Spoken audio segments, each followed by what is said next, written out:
இன்றைய தினம் மே 26 சோமவார கிருத்திகை அமாவாசையாக சேர்ந்து வர்றதுனால ரொம்ப ரொம்ப விசேஷமான நாள். கிருத்திகை தினத்தில் விரதம் இருக்கிறதுனால கிடைக்கும் பலன்கள் என்னென்னா, முருகன் அருள் பரிபூர்ணமாக கிடைக்கும். கிருத்திகை நட்சத்திரத்தில் விரதம் இருந்து கந்த சஷ்டி கவசம், முருகன் துதிகள், மந்திரங்கள் உச்சரிப்பது ரொம்ப நல்லது.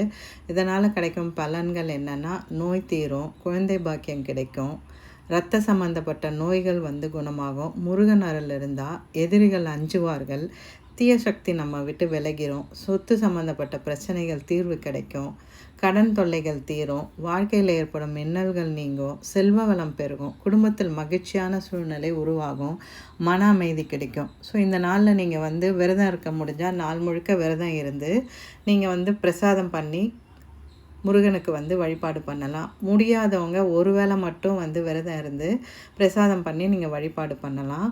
நீங்கள் முருகனை பக்கத்தில் உள்ள கோயிலுக்கு போயிட்டு வழிபாடு பண்ணிவிட்டு விளக்கேற்றிட்டு வெளியே அங்கே இருக்கும் ஏழை மக்களுக்கு இந்த தினத்தில் நீங்கள் அன்னதானம் செய்கிறது ரொம்ப ரொம்ப நல்லது.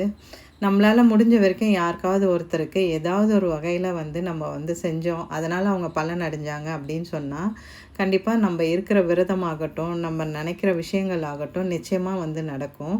ஸோ நீங்கள் எந்த ஒரு விரதமாக இருந்தாலும் வழிபாடாக இருந்தாலும் நம்பிக்கையோடு பண்ணுங்கள், நிச்சயமாக உங்களுக்கு பலன் இருக்கும்.